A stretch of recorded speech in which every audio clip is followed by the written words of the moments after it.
எல்லோரும் பார்த்துருப்பீங்க. தளபதி வீட்டு அறிக்கையை ரொம்ப சிறப்பான தரமான சம்பவம் பண்ணிருக்காரு.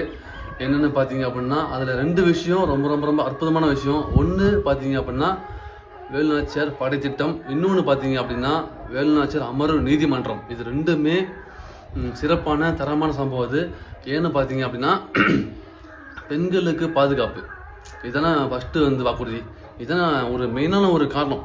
ஏன்னா இப்போ இருக்கக்கூடிய நடந்திருக்கக்கூடிய ஆட்சியிலையோ இது வரைக்கும் நடந்து கொண்ட ஆட்சியிலையோ நிறையா பேர் பெண்கள் பாதிக்கப்பட்டு துன்புறுத்தப்பட்டு நிறைய பேர் கொடூரமாக அனுபவிச்சிருக்காங்க. ஆனால் இதுக்கப்புறம் நம்ம தளபதி வந்ததுக்கப்புறம் ஒரு குழந்தை ஒரு பெண்ணு கூட இந்த மாதிரி ஆகக்கூடாது. அதனால் ஹாப்பியாக இருப்பீங்க. தளபதி சிஎம் ஆக வேண்டிய நம்ம பொறுப்பு. அதுக்கு நான் மட்டும் பாருங்கள், தேவையில்லாமல் மனசை போட்டு குழப்பிக்காதீங்க. அவரே சொல்லிட்டாரு. ஒன்றும் இல்லைங்க, அதெல்லாம் சால்வ் ஆகிற பிரச்சனை இல்லை. அது சொல்லிட்டாரு, நம்ம அதை பேச எடுத்துக்க வேண்டாம். ஸோ ஓகே, இப்போது விட்டு அறிக்கையிலே சொல்கிற எல்லாம் கேட்குற கேள்வி வேணா, என்கிட்ட கேட்குறேன்னா எது காசு எப்படி இலவசம் கொடுக்குறீங்க அப்படின்னு சொல்லிட்டு ஒரு கேட்குற கேள்வி அது. நான் சொன்னேன், நான் வீடியோ போடுறேன்டா, நீங்கள் பார்த்துக்குங்கன்னு சொல்லிட்டேன். ஸோ இப்போ சொல்கிறேன், தளபதி சொன்னது தான். மத்திய அரசு ஒதுக்குற நிதியிலேருந்து எந்த ஊழலும் பண்ணாமல் ஃபுல்லாக மக்கள் பணியில் ஈடுபடுத்தீங்க அப்படின்னா எந்த கடனும் வராது. அதில் பாதி உள்ள அமைக்கிறது, பாதி வெளியே ஓடுறது, அந்த பாதியில் கமிஷன் அடிக்கிறது, இந்த மாதிரி இருந்ததுன்னா எப்படி? தமிழ்நாடு கடனில் மூழ்கி தான் போவோம். ஸோ உண்மை தானே, நல்லா கேட்டுக்குங்க. இது வரைக்கும் இந்த பிங்க் பஸ்ஸு, பெண்கள்லாம் பிங்க்கு ஃப்ரண்ட்டில் லிப்ஸ்டிக் வச்ச மாதிரி பின்னாடி ஒரு லிப்ஸ்டிக்கு, இதெல்லாம் தேவையா சொல்லுங்கள். நானும் யோசிச்சேன். ஸ்டார்டிங்கில் ஒன்றும் புரியல, அது பிங்க் கலரில் இருக்குது, கேவலமாக இருக்குன்னு சொல்லி வச்சுட்டு இருந்தேன். அப்புறம் சொன்னாங்க, ஒரு ஆள் சொன்னாங்க, அதுமாதிரி அது பெண்களுக்கு ஃப்ரீ பஸ்ஸு அப்படின்னு சொல்லி சொன்னாங்க. ஸோ இப்படி ஒரு கேவலமான ஒரு திட்டம் அது அப்படின்னு சொன்னாங்க, வச்சுட்டு இருந்தேன். ஓகே, விட்டுருக்கேன். சிரிப்பு தான் வருது. இனிமேல் எல்லா பஸ்லையுமே பெண்களுக்கு ஃப்ரீயாக போகலாம். அந்த ஃப்ரீ இல்லைங்க, இந்த எப்படி சொல்கிறது, அதான் இந்த இடைவெளி இல்லாமல் ஃப்ரீயாக உட்காந்துட்டு போகலாம்.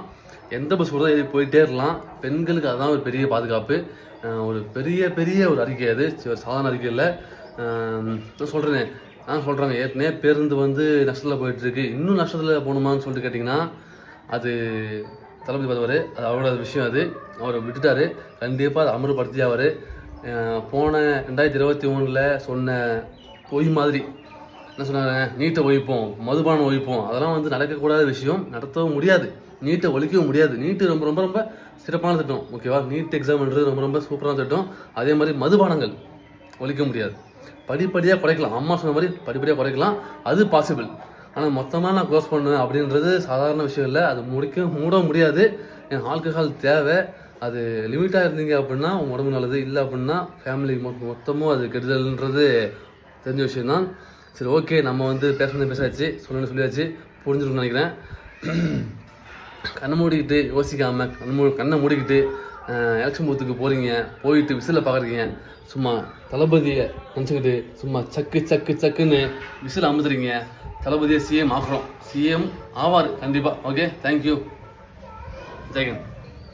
பிரச்சனைகள் வருது இல்லை, எதிர்க்கிறாங்கல்ல, கண்டிப்பாக. அப்போ நம்ம கரெக்டான ரூட்டில் தான் போயிட்டுருக்கோம். தேவையான விமர்சனமும் தேவையில்லாத எதிர்ப்பும் தான் நம்மளை ஓட வைக்கும். ஜெயிக்கணும்ன்ற வெறி இருக்கிற எல்லாருக்குள்ளேயும் ஒரு போட்டியாளர் இருக்கணும். அந்த போட்டியாளர் நீங்களாக தான் இருக்கணும். இதான் எதிரி, நீங்கள் தான் போட்டி, நீங்கள் அடுத்தவங்களெல்லாம் அந்த மாதிரி பார்க்கணுன்னு அவசியமே இல்லை. அப்போ உங்கள் உயரம் என்னன்னு உங்களுக்கே தெரியாமல் போயிடும். Compete with yourself, only that will make you better. Be your own competition.